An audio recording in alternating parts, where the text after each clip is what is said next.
Everyone, मैं हूं Joshika from LearnoHub, the free learning platform जहां पर आपको मिलता है physics, chemistry, biology, maths absolutely free of cost at learnohub.com।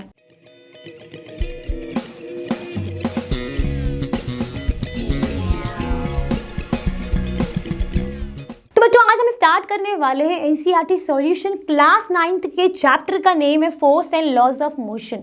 Previously हमने बिल्कुल डिस्कस किया था फ्रॉम क्वेश्चन 1 टू क्वेश्चन 13। तो आज हम कंटिन्यू करेंगे from the question 14 to question 18। Then we are going to discuss the additional exercise that is from question 1 to question 4। तो आपको क्या करना है, जल्दी से रेडी रहना है ताकि आप भी मेरे साथ साथ अपने एनसीईआरटी सॉल्यूशंस की प्रैक्टिस कर पाएं। तो गेट सेट रेडी। तो बच्चों, क्वेश्चन नंबर 14 है आपकी स्क्रीन पर, जिसमें बोला गया है a bullet of mass 10 gram travelling horizontally with a velocity of 150 metre per second strikes a stationary wooden block and comes to rest in 0.03 second. Calculate the distance of penetration of the bullet into the block. Also calculate the magnitude of the force exerted by the wooden block on the bullet. तो पहले हमारे पास है given में आपको दिया गया है mass of bullet कितना है 10 ग्राम, एंड ये जो 10 ग्राम जो बुलेट है आपकी वो ट्रेवल कर रही है horizontally with a velocity of 150। तो इनिशियल वेलोसिटी इज गिवन।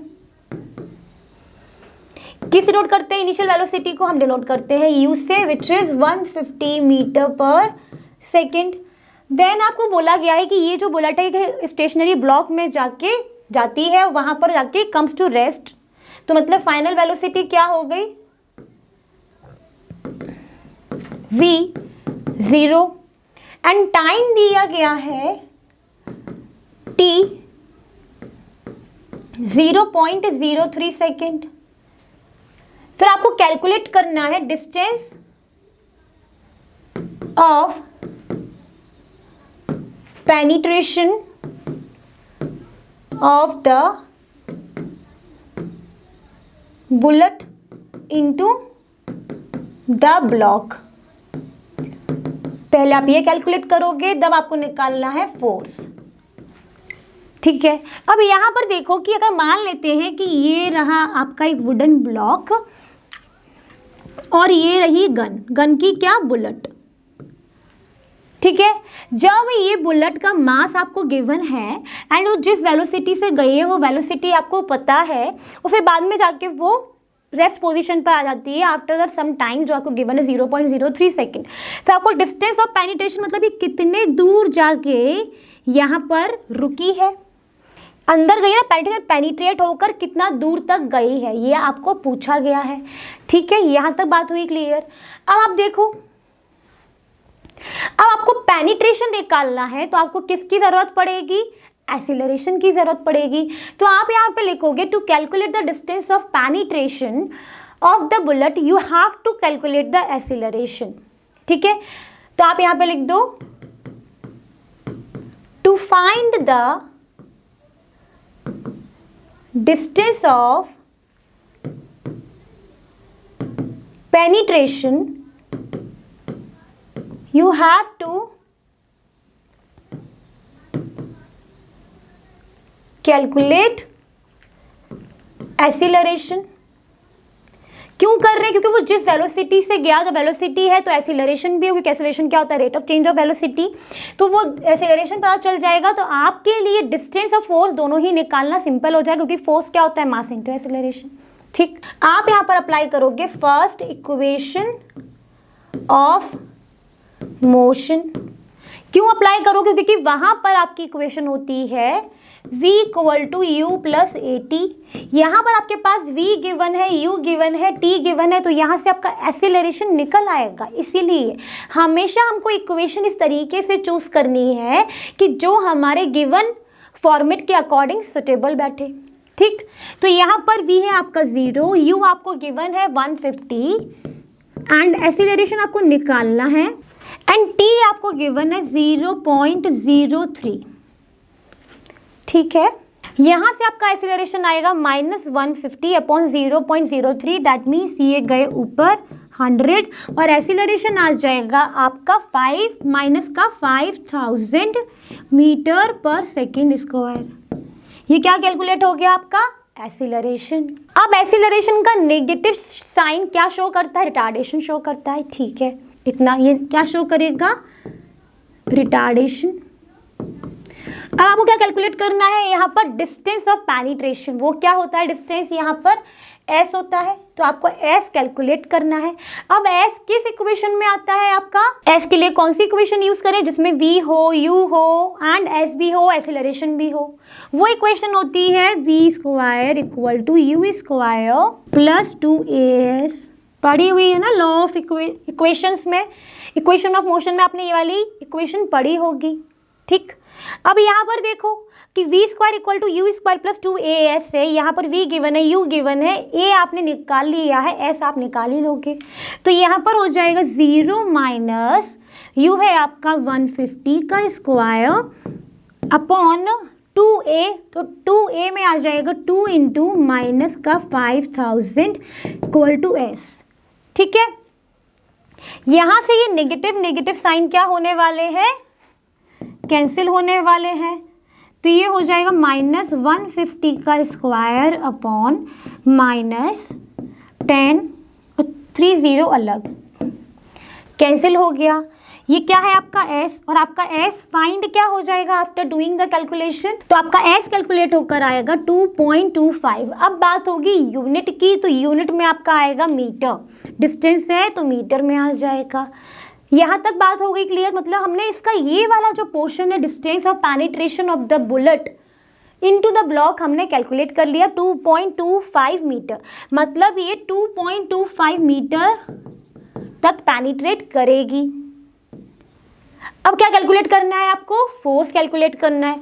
तो फोर्स आप निकालना कोई बड़ी बात नहीं है, मास पता है, एक्सीलरेशन पता है, तो फोर्स तो निकल ही आएगा। तो यहाँ पर आप करोगे as per second law of motion, not equation, this is law. क्या पढ़ा था आपने, force equal to mass into acceleration. Mass is what, mass कितना है 10 ग्राम, दैट मीन्स 0.01 kg। तो 0.01, एक्सीलरेशन कितना निकला है आपका, एक्सीलरेशन आया -5000। तो आप यहाँ पर लिखोगे -5000, कितना कैलकुलेट होगा 50 न्यूटन, वो भी नेगेटिव में। इसका मतलब क्या शो करेगा ये फोर्स होगा आपका force which is opposite in direction. क्यों है, क्योंकि नेगेटिव है। मैग्नीट्यूड कितना आया 50, और डायरेक्शन भी पूछ ले तो आप बोलोगे अपोजिट इन डायरेक्शन, ठीक है। जिस डायरेक्शन में बुलेट गई है उसके अपोजिट डायरेक्शन में, जिस डायरेक्शन में उसका मोशन है उसके अपोजिट डायरेक्शन। बात हुई क्लियर। चलते हैं अपने अगले क्वेश्चन की तरफ। अब यहाँ पर आप देखोगे कि total momentum just before the impact, that means just before the collision क्या होता है। तो आप यहाँ पे लिखोगे total momentum before the collision is m1 u1 first object and दूसरा object m2 u2। m1 u1 की बात करें तो 1 इंटू 10 प्लस ये क्या हो जाएगा 5 इंटू 0, दैट मीन्स पूरा ही 0। तो यहाँ पर टोटल मोमेंटम कितना आ जाएगा 10, और यूनिट क्या होती है मोमेंटम की, बिल्कुल सही kg मीटर पर सेकेंड, ठीक। तो आपने यहाँ पर निकाला है ये total momentum just before the impact. अब बात करें अगर after the impact, total momentum after collision, वहां पर क्या हो जाता है दोनों मास ये कंबाइंड हो जाएंगे, that means m1 plus m2। अब जो यहाँ पर वेलोसिटी होगी क्या वो u1 u2 होती है, नहीं, कौन सी होती है v। तो v हो जाती है हमारी फाइनल वेलोसिटी जो कि आफ्टर द कोलाइजन। अब m1 m2 की बात करेंगे तो m1 प्लस m2 कितना हो जाएगा 1 प्लस 5 और v दैट इज 6v, ठीक है। अब हम जानते क्या है, जब हमने before the collision and after the collision निकाल लिया, और हम जानते हैं कि जो मोमेंटम होता है वो हमारा कंजर्व रहता है। तो आप यहाँ पे लिखोगे as per the law of conservation आप लिख दोगे total momentum before the collision और total momentum after the collision, these two are equal. ठीक है, तो यहाँ पर 10 equal to 6v which is v equal to 10/6। कितना आंसर आएगा? 1.66। यूनिट क्या हो जाएगी वेलोसिटी की? Metre per second. तो आपने क्या निकाल लिया? ये velocity of the combined object क्या ले ली हमने? v। v क्या है हमारा? Velocity of combined object. जैसे कि हमने मास कैलकुलेट करा कंबाइंड आफ्टर द कोलाइजन, तो वेलोसिटी हमारी u1 एंड u2 नहीं रहेगी, अब हमारी कंबाइंड है जो कि हमने v ले ली और वो हमने v कैलकुलेट कर लिया है 1.66। तो क्या इस क्वेश्चन का जो टारगेट था total momentum just before the impact and after the impact हमने कैलकुलेट किया? बिल्कुल किया, एंड वेलोसिटी भी निकाली। इसका मतलब ये जो क्वेश्चन है क्वेश्चन नंबर 15 उसको कर देना चाहिए लॉक और चलना चाहिए 16th क्वेश्चन की तरफ। तो बच्चों क्वेश्चन नंबर 16 है आपकी स्क्रीन पर, जिसमें बोला गया है कि एक ऑब्जेक्ट है जिसका मास हमें गिवन है 100 kg। देन वो एक्सेलरेट हो रहा है uniformly with a velocity 5 metre per second to 8 metre per second in 6 seconds. That means initial velocity is 5, that is u, and final velocity is a, that is v. And आपको initial momentum and final momentum आपको calculate करना है और आपको क्या निकालना है? Force निकालना है। तो पहले आपको पता है कि मैम जो हमेशा से करती है दैट इज गिवन पोर्शन को लिखना। गिवन है आपके पास mass of an object m 100 kg। Then आपके पास है initial velocity of object u equal to 5 metre per second, then final velocity of object v equal to 8 metre per second. Then आपके पास है टाइम विच इज 6 सेकेंड। आपको calculate करना है पहले इनिशियल मोमेंटम। तो मोमेंटम का हमने फॉर्मूला पढ़ा है नॉट फॉर इनिशियल मोमेंटम। हम जानते हैं कि जो हमारा नॉर्मल मोमेंटम है वो होता है मास इनटू वेलोसिटी। अब बात करेंगे अगर इनिशियल मोमेंटम की, तो वो क्या हो जाएगा? मास इनटू इनिशियल वेलोसिटी, यही हो जाएगा। दैट मीन्स क्या होने वाला है? m into you. अब m क्या है हमारे पास? 100 kg एंड u क्या है हमारे पास? 5। तो ये हो जाएगा 5 kg मीटर पर सेकेंड। ठीक, तो हमने क्या कैलकुलेट कर लिया है? ये initial momentum of the object. अब बात करें अगर फाइनल मोमेंटम की ऑब्जेक्ट के, तो क्या होने वाला है? Mass into final velocity, that is mass into v. V क्या है? हमारी फाइनल वेलोसिटी। यहाँ पर हो जाएगा 100 into 8, that is 800 kg metre per second. ठीक है, अब क्या कैलकुलेट करना है? मतलब आपने इसका एक पार्ट तो कर लिया सॉल्व जिसमें आपको initial and final momentum calculate करना था। अब आपको निकालना है फोर्स। फोर्स निकालने के लिए आपको क्या चाहिए होता है? एक्सीलरेशन। अब अगर बात करें एक्सीलरेशन निकालने की, तो एक्सीलरेशन निकालने के लिए हमें कौन सा फॉर्मूला लगाना पड़ेगा? जहां पर u हो, v हो, a हो, t हो, t भी गिवन है। ठीक है, तो वो कौन सी इक्वेशन होती है? फर्स्ट इक्वेशन ऑफ मोशन क्या होता है? v equal to u plus a t, और आप कह सकते हो a equal to v minus u upon t. v क्या है आपके पास? 8 माइनस 5/6 कितना आ जाएगा? 3/6, that is 1/2, that is 0.5 metre per second square. 0.5 metre per second square is the acceleration. क्या अब हम कैलकुलेट कर लेंगे फोर्स? बिल्कुल कर लेंगे। कैसे? फोर्स क्या होता है? कहाँ से पता चला हमको? सेकंड लॉ ऑफ मोशन से। क्या होता है? Force equal to mass into acceleration. Mass कितना दिया है? 100 और एक्सेलरेशन कितना आया है? 0.5। तो कितना हो गया? 50 न्यूटन। तो हम लिख देंगे यहाँ पर the magnitude of the force exerted on the object is 50 Newton. तो हमने दोनों ही जो टारगेट है इस क्वेश्चन के जो अचीव करने थे कैलकुलेट कर लिए, initial final momentum and force calculate कर लिए। इसका मतलब ये जो क्वेश्चन नंबर 16 है ये पूरा हो गया है कंप्लीट। तो चलते हैं अपने नेक्स्ट क्वेश्चन की तरफ। तो बच्चों क्वेश्चन नंबर 17 है आपकी स्क्रीन पर, जिसमें बोला गया है कि Akhtar, Kiran, Rahul were riding in a motor car that was moving with a high velocity on an expressway when insect hit the windshield and got stuck on the windscreen. Now Akhtar and Kiran start pondering over the situation, and Kiran suggested that the insect suffered a greater change in momentum as compared to the change in momentum of the motor car, because the change in velocity of the insect was much more than that of motor car.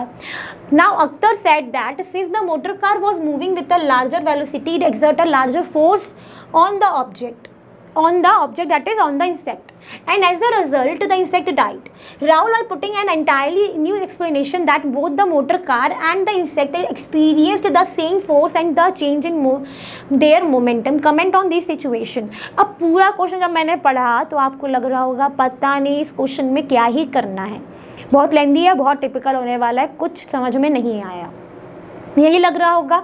But don't feel like this. अब देखो क्या करते हैं, हम तीनों के नाम लिख लेते हैं। तो पहली सिचुएशन किसने बताई थी? किरण ने, फिर प्रेडिक्ट किया अख्तर ने, और फिर बोला है राहुल ने। ठीक है, किरण ने क्या बोला कि चेंज इन मोमेंटम इंसेक्ट का ज़्यादा है, तो मैं चेंज इन मोमेंटम को डेल्टा पी से डिनोट करती हूँ और यहाँ आई लिख देती हूँ इंसेक्ट के लिए, is greater than change in momentum of motor car. और उसने ये क्यों बोला है? क्योंकि उसको लगता है कि जो change in velocity of insect है वो ज़्यादा है as compare to the motor car, इसीलिए उसको ये लगा। अब अख्तर ने क्या बोला, जो हमारी मोटर कार है वो क्या है, वो मूव कर रही है एक लार्जर वेलोसिटी से। जब वो इससे मूव कर रही है तो यहाँ पर जो एग्जर्ट कर रही है फोर्स वो भी क्या है, ज़्यादा है। किस पर? इंसेक्ट पर, जिसके कारण इंसेक्ट क्या हुआ, डाइड हो गया।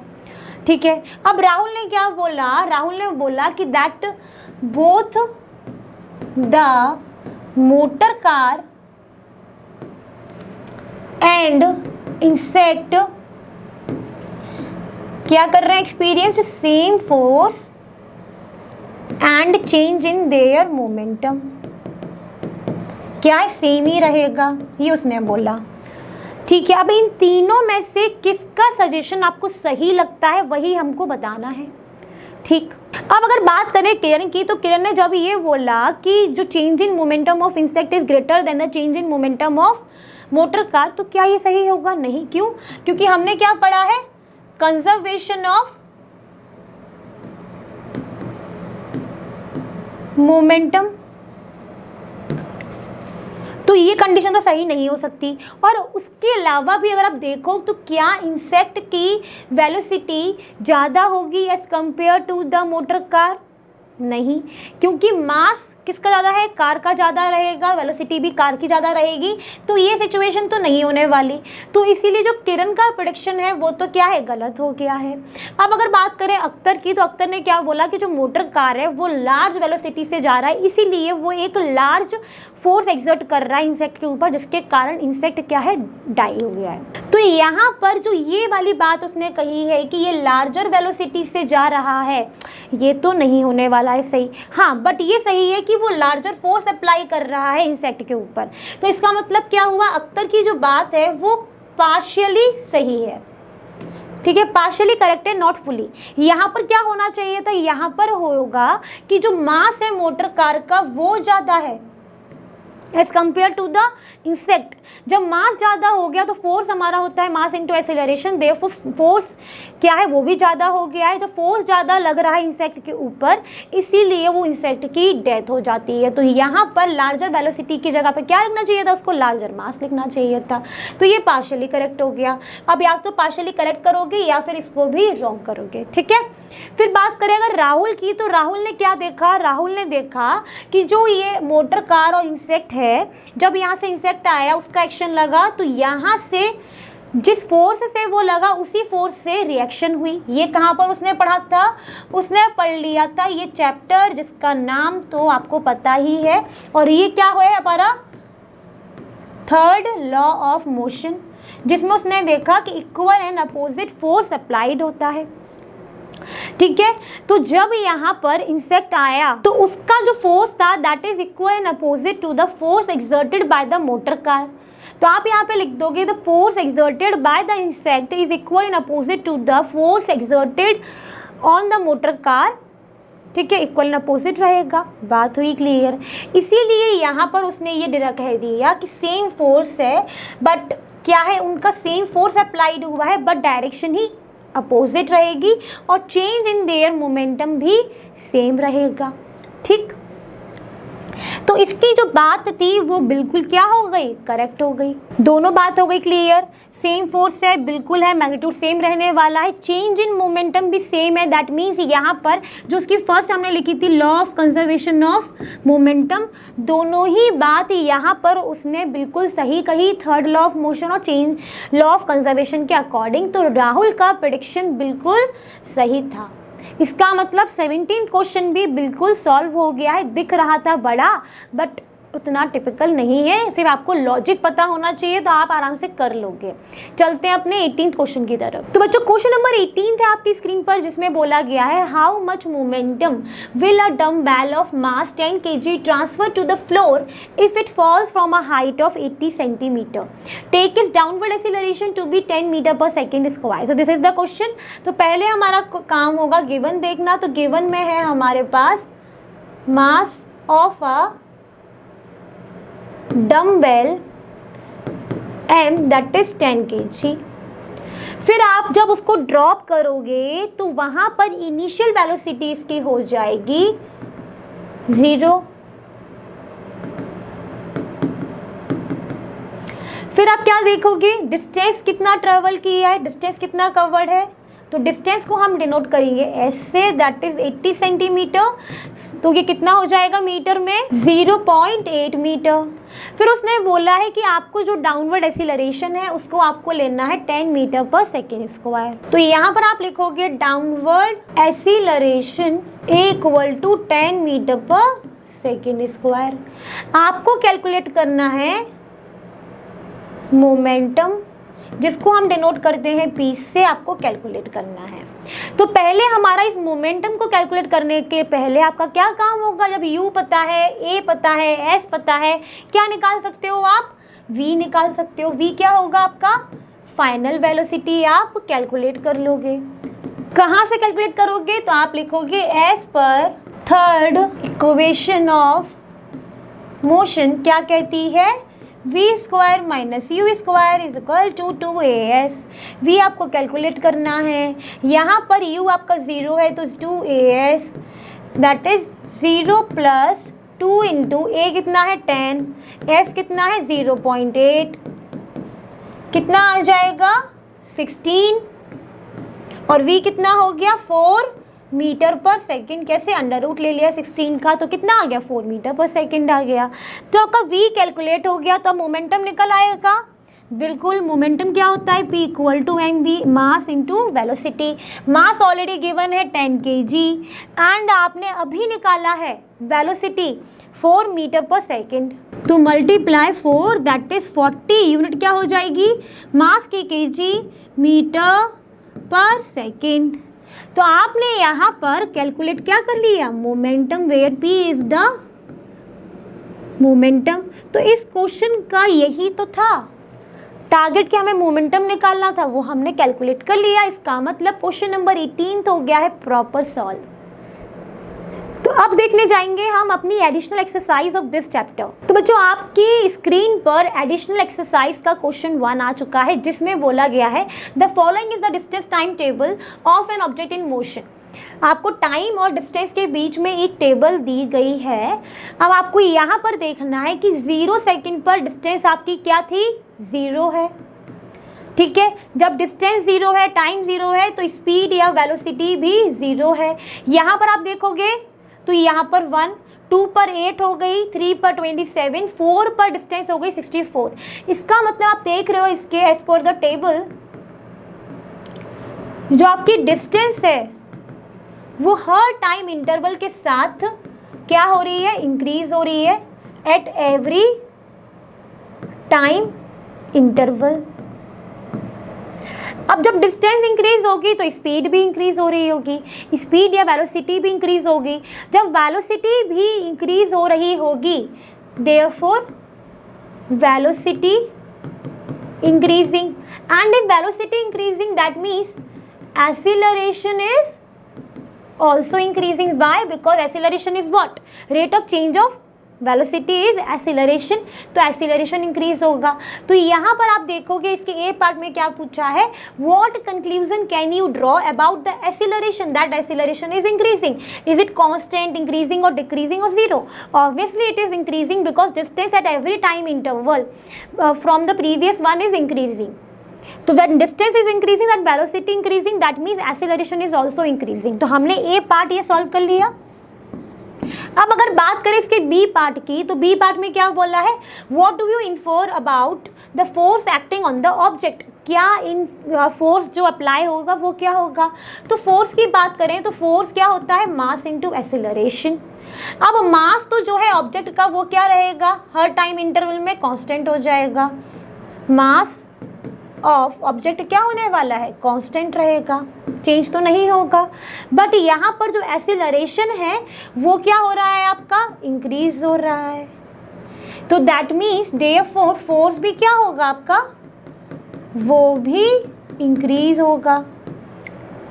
तो आप यहाँ पे लिखोगे the force acting on the object is also increasing because acceleration of the object is increasing but the mass of the object is remains constant। ठीक है, आप सारी चीज़ें लिख दोगे जो मैंने यहाँ पर बताई। इसका मतलब एडिशनल एक्सरसाइज का क्वेश्चन 1 क्या हो गया, सॉल्व हो गया। बहुत ही सिंपल था, कुछ नहीं था। आप अगर एक बार भी इस टेबल को समझ लोगे, चीज़ को समझ लोगे, रिलेशन समझ लोगे, एक्सेलरेशन सब चीज़ों का, तो क्वेश्चन आपके लिए बहुत सिंपल हो जाएंगे। तो बच्चों आपकी स्क्रीन पर आ चुका है एडिशनल एक्सरसाइज का क्वेश्चन नंबर 2। इसमें क्या बोला है कि जब two persons managed to push a motor car of mass 1200 kg at a uniform velocity along a level road. The same motor car can be pushed by the three persons to produce an acceleration of 0.2 meter per second square. With what force does each person push the motor car? Assume that all the person push the motor car with the same muscular effort। ठीक है, तो simple है ये question.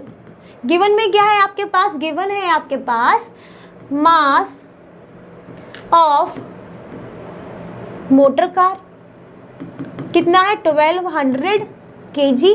और यहाँ पर ये जो जब दो ऑब्जेक्ट इस मोटर कार को पुश कर रहे हैं तो वे एक कांस्टेंट वेलोसिटी से मूव करेगा एक प्रॉपर रोड पर। ठीक है, अब यहाँ पर क्या हुआ, जब थर्ड पर्सन यहाँ पर ऐड हुआ तो आप यहाँ पर लिखोगे when third person start pushing the car, the acceleration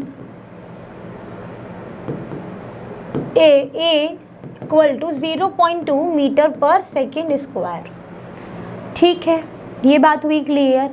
अब यहाँ पर जब थर्ड पर्सन था तो उसके कारण जो फोर्स अप्लाइड हो रहा होगा, तो force applied by third person आप कैलकुलेट कर लोगे। कैसे, क्योंकि फोर्स क्या होता है, मास into acceleration. Mass is already given, mass is constant, तो मास इंटू एक्सीलरेशन आपको दिया गया है। थर्ड पर्सन जब पुश कर रहा है तो मास आप रखोगे 1200 और यहाँ पर आ जाएगा 0.2।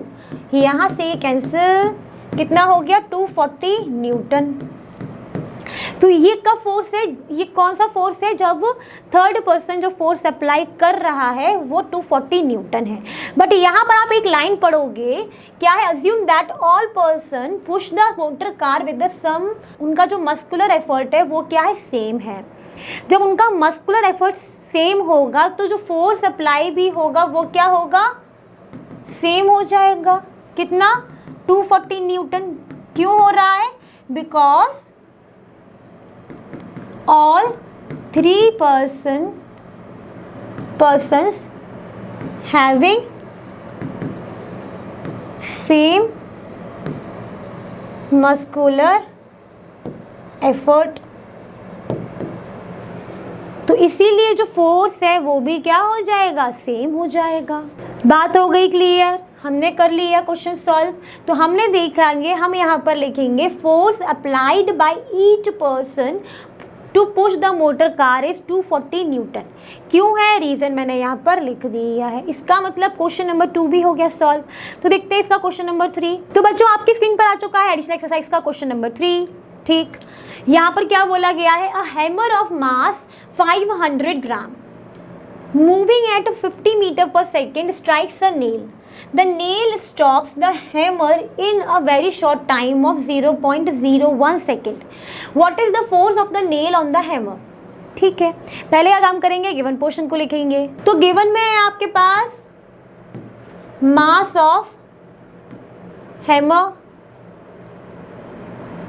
m equal to 500 gram. इसको आप कन्वर्ट किस में करोगे, केजी में, तो कितना हो जाएगा 0.5 kg। फिर बोला दिया गया है जो वो मूव कर रहा है उसकी हमें स्पीड या वेलोसिटी दी गई है। तो आप यहाँ पे लिखोगे initial velocity u equal to 50 metre per second. फिर उसके बाद जब उसने नेल पर लगी तो वहाँ पर वो स्टॉप हो जाता है हैमर। जब इस हैमर स्टॉप हो गया तो फाइनल वेलोसिटी क्या हो जाएगी, इसकी फाइनल वेलोसिटी होने वाली है 0, क्योंकि वो स्टॉप हो गया 0 मीटर पर सेकेंड। अब आपको क्या दिया गया है, टाइम 0.01 सेकेंड। आपको कैलकुलेट करना है फोर्स। ठीक है, अब यहाँ पर फोर्स निकालने के लिए आपको क्या पता होना चाहिए, एक्सीलरेशन पता होना चाहिए। तो आप करोगे फर्स्ट इक्वेशन ऑफ मोशन से आप क्या कैलकुलेट कर लोगे, acceleration, that is v equal to u plus a t. यहाँ से a इक्वल टू हो जाता है v minus u upon t. v क्या है आपका 0 माइनस 50 अपॉन 0.01। कितना आ जाएगा acceleration, minus 5000 metre per second square. क्या कैलकुलेट करा है आपने, एक्सीलरेशन। ठीक है, यहाँ पर जो एक्सीलरेशन है वो क्या है आपका, नेगेटिव, दैट मीन्स ये क्या रिटार्डेशन है। ठीक है, अब आप फोर्स निकालोगे, आप किसका फोर्स निकालोगे, अभी आपका फोर्स निकलेगा force exerted by hammer on nail, क्योंकि मास भी हमें किसका गिवन है, हैमर का है, वेलोसिटी भी अभी किसकी है, हैमर की है, तो हैमर का ही फोर्स निकलेगा। तो वो हो जाएगा force equal to M A. Mass क्या है हमारे पास 0.5 और एक्सीलरेशन क्या आया है माइनस 5000। यहाँ से पॉइंट हटाओगे, कैंसिल हुआ, कितना आएगा माइनस का 2500 न्यूटन। क्या कैलकुलेट हो गया आपका, फोर्स कैलकुलेट हुआ है, कौन सा, जो फोर्स एक्सर्ट कर रहा है हैमर नेल के ऊपर। आपको क्या कैलकुलेट करना है, force of the nail on the hammer. Nail के द्वारा जो फोर्स एक्सर्ट होगा हैमर के ऊपर वो आपको कैलकुलेट करना है। अब क्या करें, तो उसके लिए आपको सिर्फ यहाँ पर याद क्या रखना है, थर्ड लॉ ऑफ मोशन, जिसमें क्या होता है, इक्वल एंड अपोजिट रिएक्शंस होती हैं। ठीक, पढ़ा है ना। तो आप यहाँ पे लिखोगे nail exert a force which is equal and opposite to the force exerted by hammer. तो अभी ये इक्वल एंड अपोजिट होगी, मतलब मैग्नीट्यूड क्या रहेगा, सेम 2500 न्यूटन, बट यहाँ पर वो हो जाएगा पॉजिटिव। अगर हैमर ने लगाया है इस डायरेक्शन में तो नेल लगाएगा इस डायरेक्शन में। ठीक, तो यहाँ पर ये क्या हो जाएगा, एक अपोजिट फोर्स हो जाएगा। तो आपने लिख दोगे as per the third law of motion, आप यहाँ पर इसका आंसर मेंशन कर दोगे। इसका मतलब क्या हुआ, क्वेश्चन नंबर 3 क्या हुआ आपका, पूरा सॉल्व हो गया, कोई दिक्कत नहीं आई, कोई, बिल्कुल क्लियर। तो आज के सेशन का लास्ट क्वेश्चन आपकी स्क्रीन पर है, जिसमें बोला गया है अ motor car of mass 1200 kg is moving along a straight line with a uniform velocity of 90 kilometre per hour. Its velocity is slowed down to 18 km per hour in 4 seconds by an unbalanced external force. Calculate the acceleration and change in momentum. Also calculate the magnitude of the force required. Question simple लगना चाहिए, इतना question solve कर चुके हैं तो आप यहाँ पे पहले लिखोगे गिवन, तो गिवन में है आपके पास mass of motor car 1200 kg and ये एक स्ट्रेट लाइन में जा रहा है, उसकी जो इनिशियल स्पीड वेलोसिटी है वो आपको गिवन है, इनिशियल वेलोसिटी जिसको आप डिनोट किससे करते हो, यू से, कितनी दी गई है आपको 90 किलोमीटर पर आवर। इसको आप कन्वर्ट किस में करोगे, मीटर पर सेकंड में। तो क्या करते हैं कन्वर्ट करने के लिए मीटर पर सेकंड में 5/18 से मल्टीप्लाई करते हैं, आप सभी ने पढ़ा होगा मैथ्स में। तो 5/18 से मल्टीप्लाई कर देते हैं, तो ये कितना आने वाला है, क्योंकि 5 जा हो गया है 90, तो अब ये हो जाएगा 25 मीटर पर सेकेंड। तो आपकी इनिशियल वेलोसिटी कितनी हो गई, 25 मीटर पर सेकेंड हो गई। अब ये कुछ देर बाद स्लो डाउन हो जाती है इसकी स्पीड, तो फाइनल वेलोसिटी कितनी हो जाएगी इसकी जो वेलोसिटी है कुछ देर के बाद कम हो गई है, तो v हो गया आपका 18 किलोमीटर पर आवर। अब आप देखोगे 18 किस में कन्वर्ट करना है, मीटर पर सेकंड में, तो 18 से 18 क्या हो गया, कैंसिल हो गया है, क्या आ जाएगा 5 मीटर पर सेकंड। ठीक है, टाइम कितना दिया गया है 4 सेकंड। ठीक है, जब टाइम पता है और आपको कैलकुलेट क्या करना है, पहले एक्सीलरेशन जो क्या होगा a कैलकुलेट करेंगे आप, फिर आप कैलकुलेट करेंगे चेंज इन मोमेंटम, फिर आप कैलकुलेट करेंगे फोर्स। यही है ना क्वेश्चन, तो हमारा टारगेट क्या है, ये निकालना। अब बात करें अगर एक्सीलरेशन निकालने की, तो हम इतनी देर से, हमने लास्ट क्वेश्चन में भी देखा था कि हमने फर्स्ट इक्वेशन से कैलकुलेट कर लिया था एक्सीलरेशन v = u + at, वहां से a = क्या आया था, v - u/t।